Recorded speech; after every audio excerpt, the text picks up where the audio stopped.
Yeah, so I guess the first game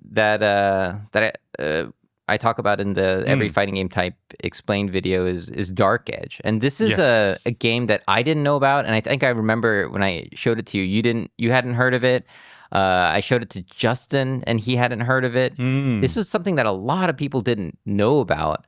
And I guess it makes sense because it wasn't a popular game at the time. I didn't see it at the arcades, and I only really, I don't know exactly how I ran across it, but just looking at the game, you could tell it was kind of like they were trying to do the 2D archetypal Street Fighter kind of game, but with a different perspective. And they used the sprite animations to try to simulate like a 3D environment. Yeah.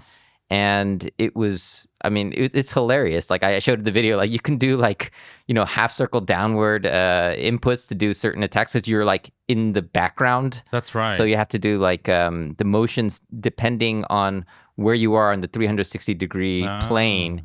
And you're mentioning, was it Gold Lewis inputs? Yeah, because it does remind me of Gold Lewis, the character in Guilty Gear Strive, right? He has a very unique ability where his half circle motion special attacks doesn't necessarily have to be traditionally from like back to forward direction, right? It could be from forward to back, going up or down, or even sideways, like down to up or up to down. That's the kind of concept that we see on Dark Edge as well. There's no longer hold back to block.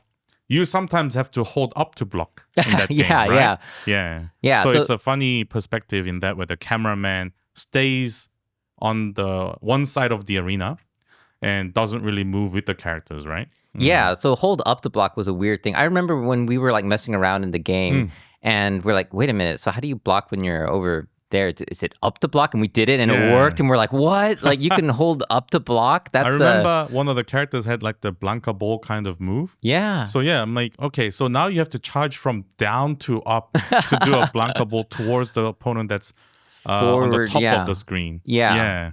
Or even up to down if they're at the bottom of the screen. Yeah. And so I thought this was a really good game to kind of start that section off with because it is kind of an arena idea. But the thing about arena fighters is that during the evolution of the arena fighter, they went through a lot of like Street Fighter inspired elements, like holding back the block.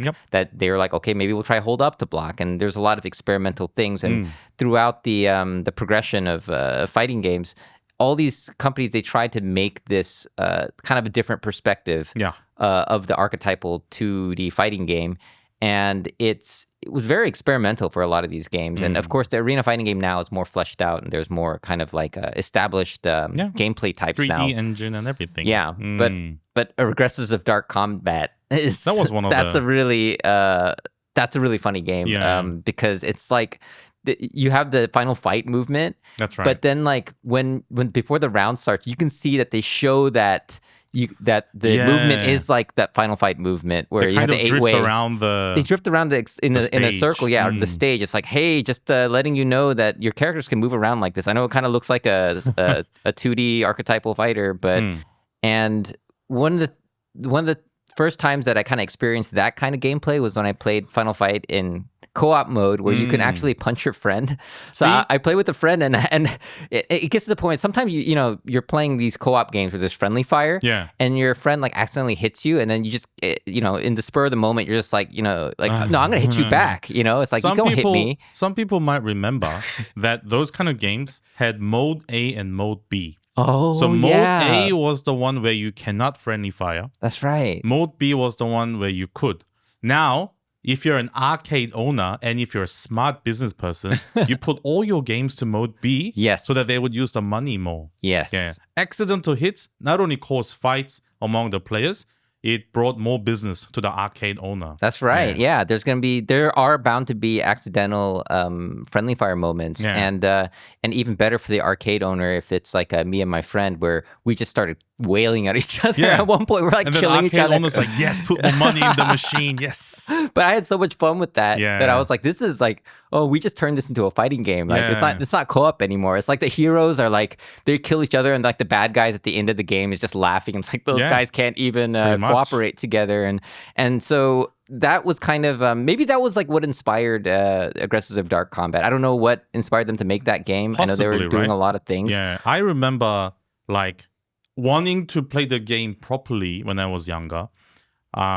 I had to be so careful pressing the invincible move because Oh it has yeah, such a big hitbox. yeah, it hits everything, Yeah, left and I right, didn't want and to hit my friend with it, so I'm like, all right, well, oh I'm gonna press this, but it's my friend nearby, and I'm scared to do the move. And if I'm too scared, I'm already dead by the computer opponents. So okay. so bad. Yeah. Yeah. Oh man, we're such that was such degenerate co-op Yeah. play. But back in the day, like including Aggressors of Dark Combat, there would have been